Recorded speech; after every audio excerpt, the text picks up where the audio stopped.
आदरणीय मंच और साथियों, आज का टॉपिक वाकई वास्तविक या जमीनी आधार का है और अनिल चमड़िया जी ने उसको बहुत अच्छी तरह से उसकी व्याख्या की है और वास्तविकता में इसकी जरूरत है।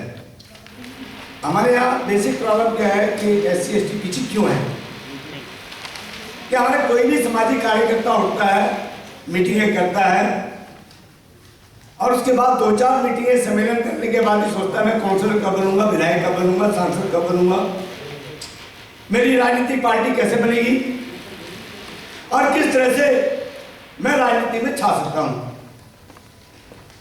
हम अपने दुश्मनों से सबक नहीं लेते कि ब्राह्मण समाज साधु संतों के नाम से, ऋषि मुनियों के नाम से वो लंबा आंदोलन चलाते रहे, अपने लोगों को शासन में लाते रहे और फिर उन शासकों से अपने काम कराते रहे। हम अपनी सत्ता बनाने की कोशिश करते हैं, पहली बात तो बन ही नहीं पाते। यदि कुछ बन जाते हैं तो चूंकि वोट की राजनीति में सभी का वोट लेना है, स्वाभाविक तौर से उसके दायरे में गिर जाते हैं।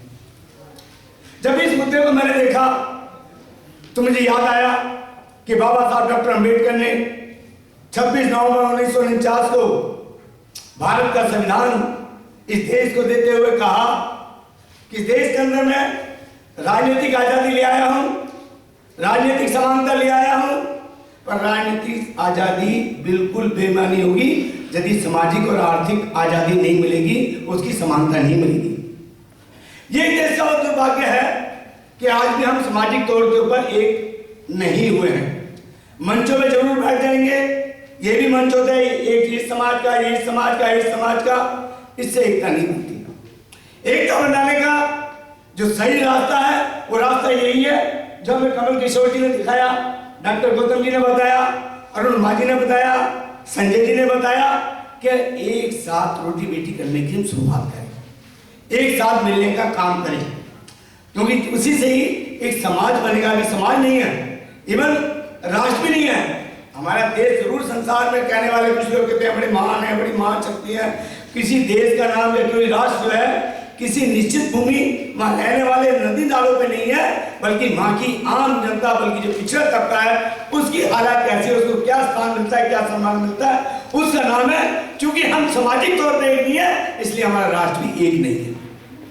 तो आज इस विषय को उठाकर कि 2 टूक रोटी की बात को जो उठाकर जो कार्यकर्ताओं में यहाँ के संयोजक मंडल ने काम किया, मैं उनको जो है बहुत बहुत सल्यूट करता हूँ। आप सबसे आग्रह करता हूँ ताली बजाकर इन साथियों का स्वागत करें ताकि और लोगों को अवसर मिले।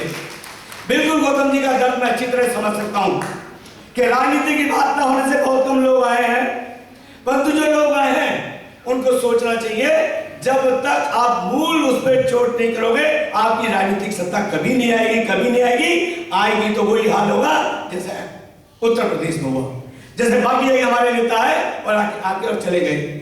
ऐसा ही होना है, इसलिए सामाजिक दौर को चलाना पड़ेगा और हमें आज इन सब चीजों को याद करते हुए जो आज इस देश के अंदर जो बाबा साहब ने 3 खतरे देश को संविधान देते हुए बताए थे, वो आज हमारे सामने वो 10 खतरे खड़े हैं।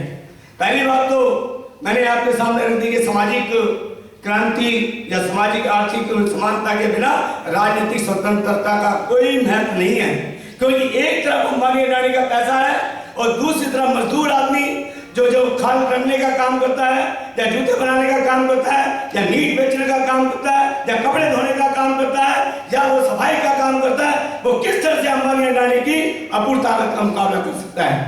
तो इसलिए जरूरी है कि हमें अपनी जो सामाजिक तौर पे एक लाएं और इसके लाने के बाद एक आर्थिक ताकत बनाने की भी कोशिश अपने आप को हमको करनी पड़ेगी। उसके लिए विभिन्न ग्रुप बनाने पड़ेंगे, एक इस प्रकार का एक संयोजन करना पड़ेगा कि हम आर्थिक तौर पे विकसित हों।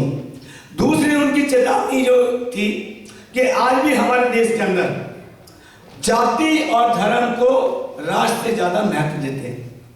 This is a fact. आज मैंने अपनी किताब लिखी है बीमा से यूनिवर्स मेकर बनने की संघर्ष गाथा, उसमें इस तथ्य को मैंने लिखा है कि कुछ जो महान लोग कहते हैं कि मैं जो हूं हिंदू, मुस्लिम, सिख, ईसाई या कोई भी जाति का बात हूं, पहले मैं भारतीय हूं।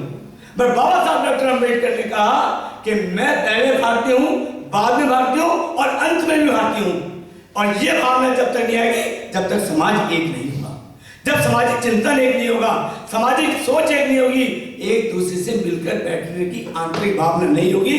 खाली एमपी एमएलए बनने के लिए हम लोग गठबंधन कर लें, उससे कोई काम नहीं चलेगा।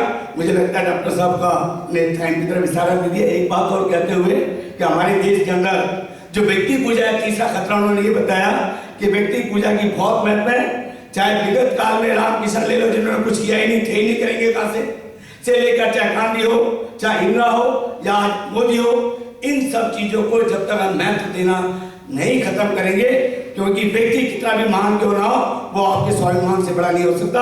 अपने स्वाभिमान को जगाएं, अपनी एकता हो जाए। इन्हीं शब्दों के साथ अपनी वाणी को विराम देता हूं। जय भीम, जय भारत, नमो बुद्धाय।